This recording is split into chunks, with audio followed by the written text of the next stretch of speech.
So as you know, we've already revealed this particular bike to the owner. So this video is a little out of order, but this video is meant to fill the gap between the last episode we did the fab work and then the reveal. So it's supposed to fill that gap. It's really meant for the owner so that he can see the last little bit of work that went into it right before he got it. But I figured there might be something in it that you guys would want to see or might enjoy seeing. So just decided to film it all.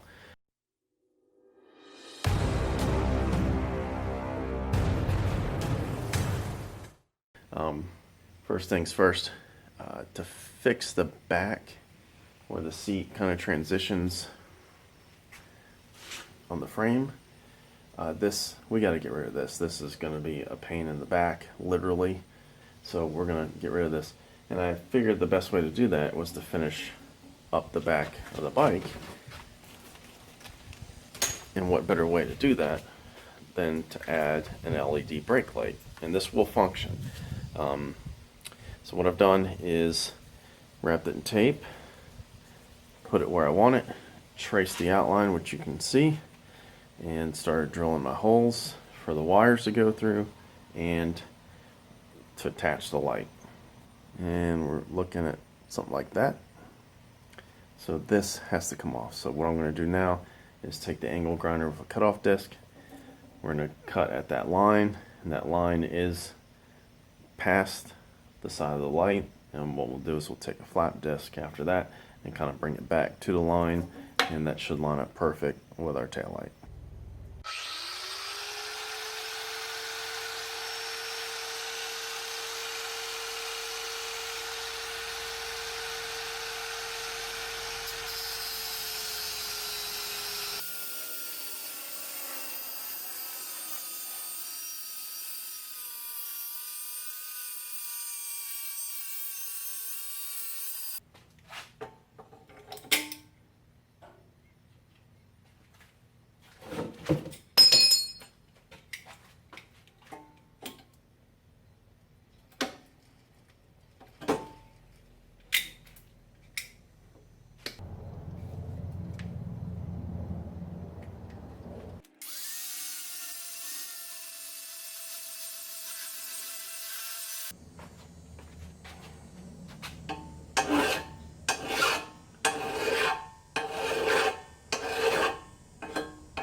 Next thing that I really want to take care of is on the seat cross braces. This extra bit here, it's not needed, and it's pretty close to the edge of the seat. So what I want to do is just kind of grind those back just a little bit so that it doesn't catch anyone's leg or anything. And then on the front, this piece here, not really used for anything, so we need to cut that off and grind the neck back smooth.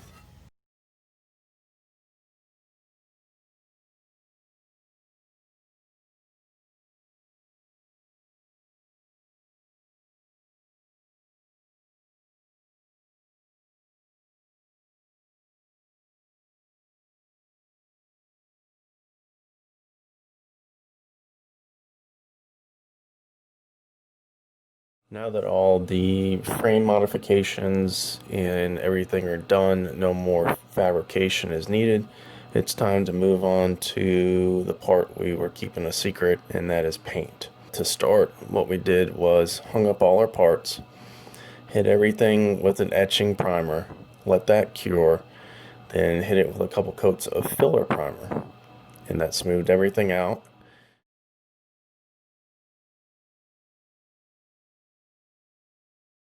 And then the first stage for the metal cast is a silver metallic base coat. After a couple coats of that, we'll let that cure.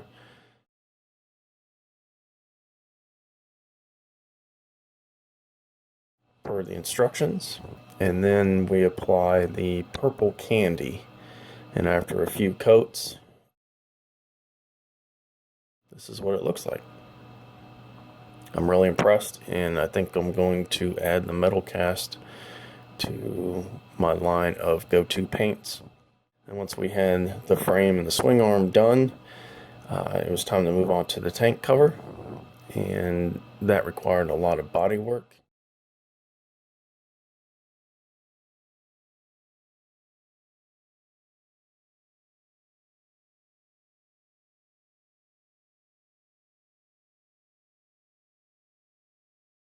We moved on to the wheels, which we just went with a gloss black.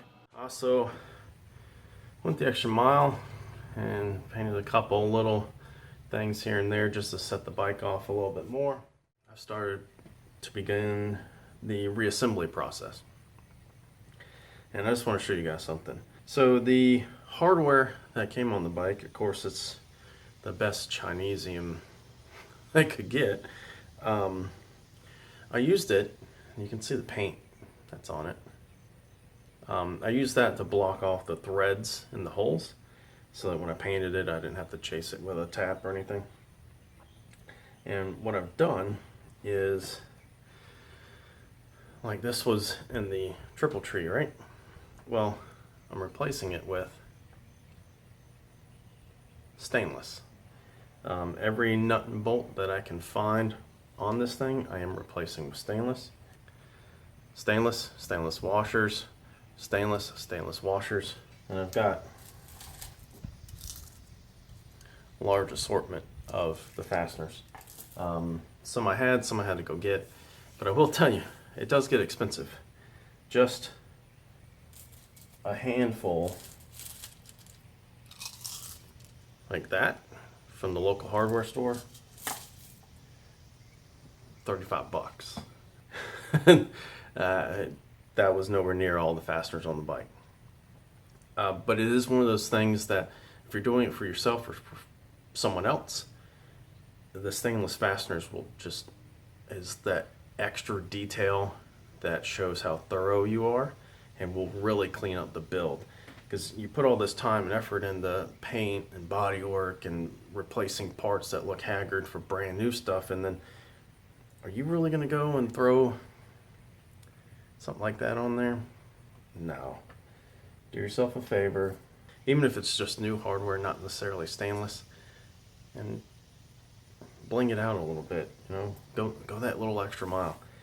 It is expensive. It is a pain in the butt to try to find all the hardware because some of it's some weird sizes. But I mean, it makes all the difference in the world. We're gonna go from that to that. Also, another thing, I think I've mentioned it already, but every single bearing, the neck, the wheels, the swing arm, every single bearing is getting brand new bearings. I hate to put this thing together and then have a bearing fail and have to tear it all apart. So brand new bearings, no issues. Worth the extra price and the extra headache. Well, I went to take the rear shock apart. I don't know why I missed this first go around, but it doesn't do anything. It's really shot and wore out. There's no fluid in it. So I guess before final assembly I'm gonna have to order one of these to replace that. So I better go do it now, so hopefully I can get it soon enough to finish this. But I've got a good amount to do, so I'm gonna shut up and I'm gonna get to it and get it done.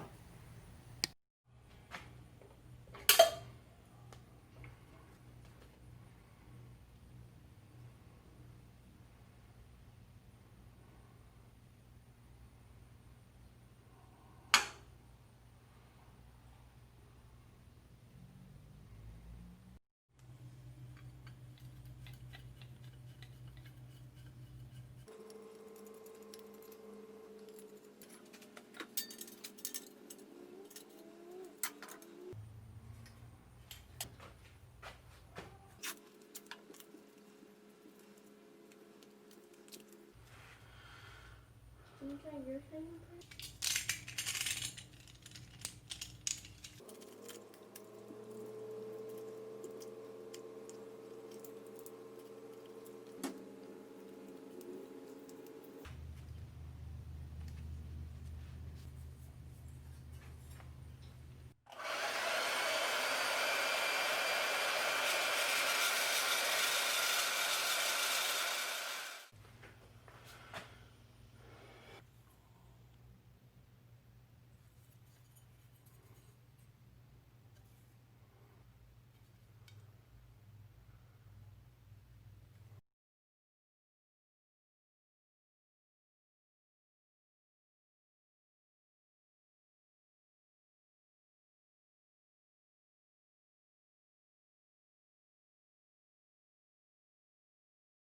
Been hustling on this.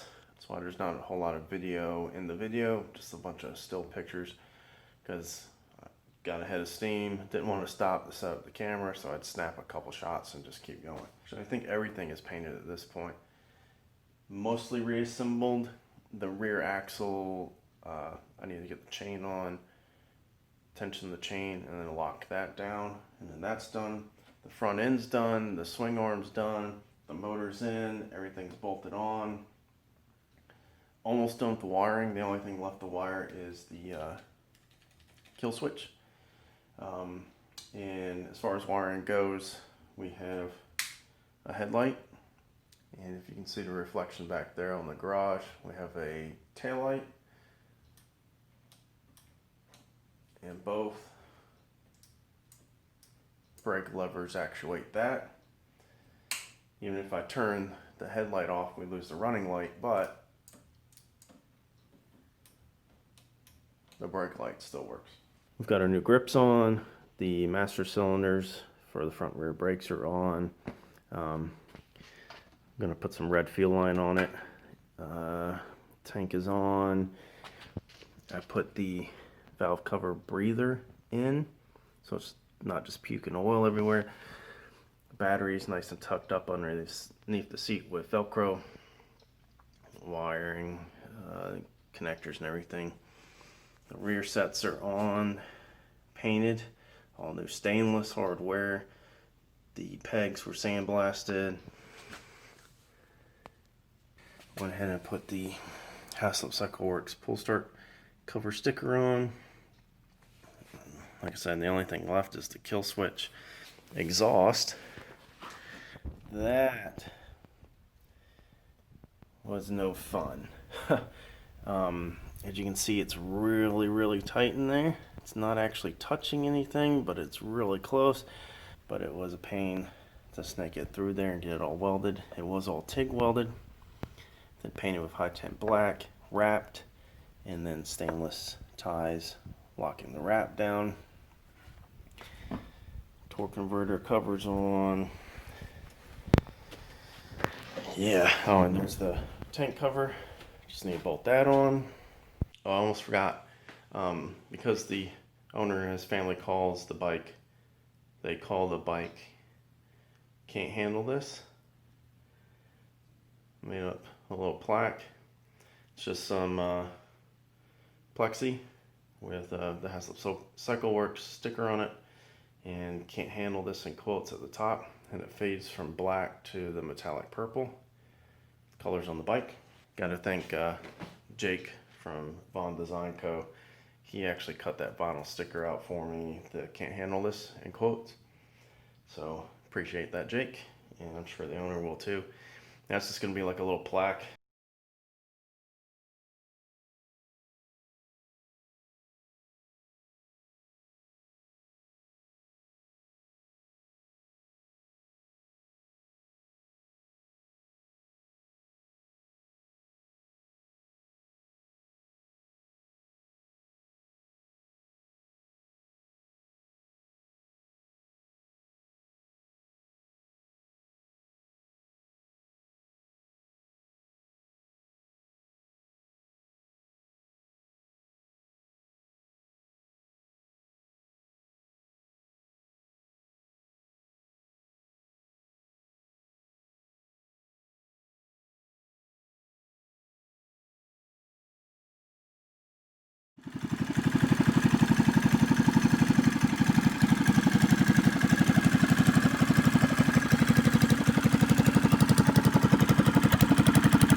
that's it for this one.